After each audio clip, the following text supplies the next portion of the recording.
Olá, esse é o meu trabalho final da CIEP de Macroeconomia da Pandemia. O tema da apresentação é Proposta de Recuperação Econômica. Primeiramente, é importante relembrar que com a disseminação global da Covid-19, os países foram afetados economicamente tanto pelo lado da oferta quanto da demanda. As políticas sanitárias de isolamento social, fechamento do comércio e outras atividades, apesar de essenciais, causaram impacto negativo no nível de emprego, produção, renda das famílias e cesta de consumo, agora alterados pela falta de acesso a alguns serviços. Com isso, tornou-se cada vez mais necessária a intervenção estatal para promover o pleno funcionamento do sistema de saúde e proteger a economia de uma recessão profunda e duradoura. Para promover uma campanha eficiente de combate ao vírus, proteger a economia durante a crise e construir pilares importantes para a retomada da atividade econômica, o governo deve agir principalmente através de políticas fiscais e monetárias. Nesse sentido, a política fiscal é a mais importante e eficiente para o cenário atual.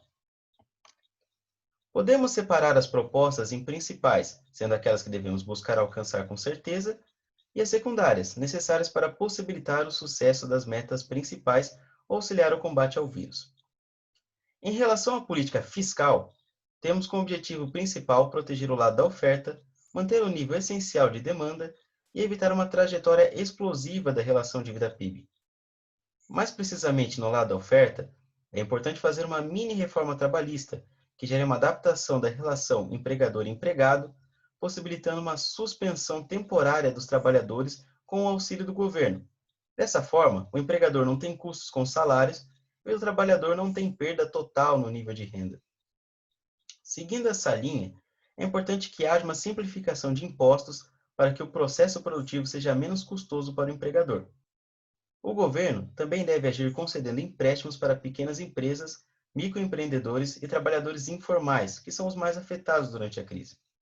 A adaptação de empregos durante e após a crise se torna necessário principalmente na higienização dos funcionários, uso de máscaras e até mesmo distanciamento social dentro das empresas, gerando assim uma proteção maior à saúde dos funcionários e retomando mais cedo a atividade econômica.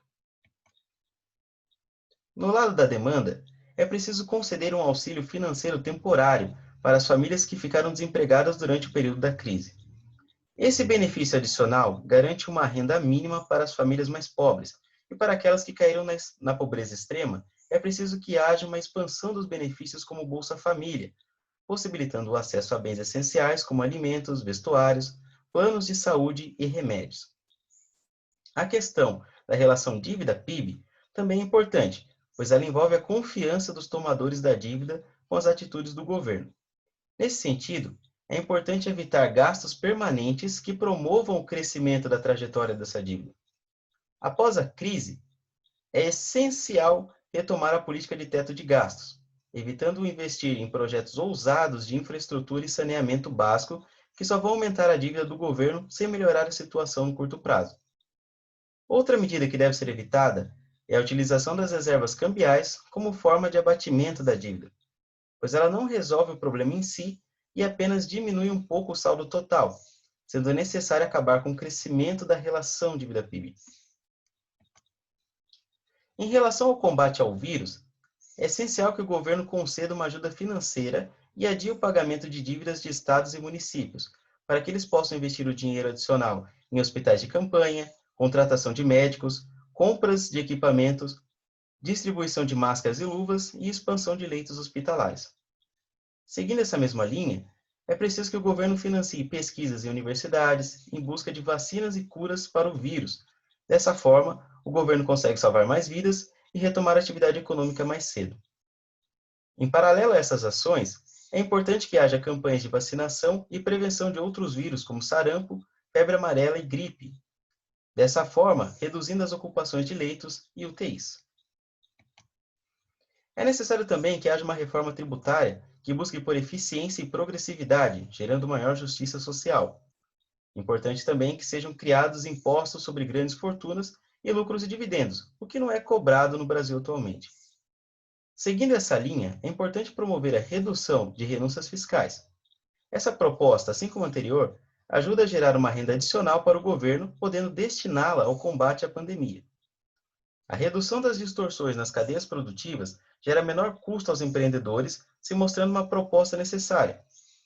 Por fim, é preciso destacar que não é possível alterar os impostos do consumo no curto prazo, mesmo que seja uma boa medida no futuro, pois todos os recursos disponíveis são importantes para o combate ao vírus.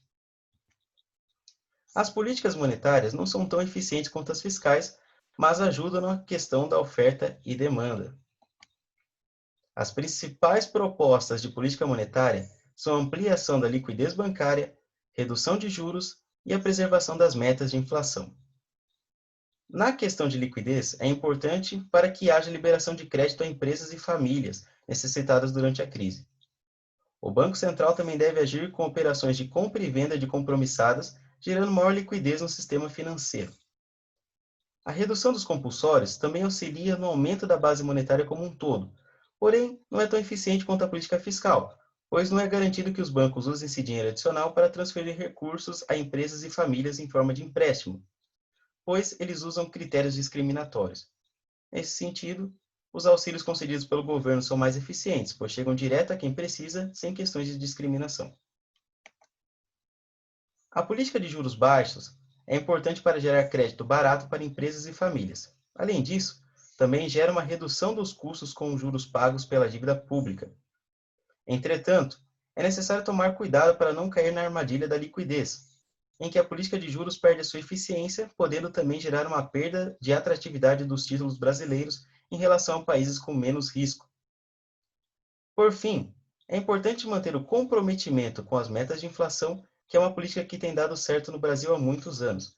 Nesse sentido, é impossível adotar políticas de juros zero e emissão monetária com o objetivo de aumentar a liquidez da economia ou fazer com que o Banco Central seja financiador dos gastos do Tesouro Nacional, já que esse tipo de política pode gerar, no fim, apenas incerteza e inflação, abandonando o sistema de inflação e prejudicando a economia como um todo. Essas são as medidas fundamentais para a retomada da economia, que, se tomadas com eficiência e rapidez, pode gerar uma recuperação em forma de U, salvando vidas e preservando empregos e renda após a crise. Essa foi a apresentação final, espero que tenha sido claro e agradeço a atenção de todos.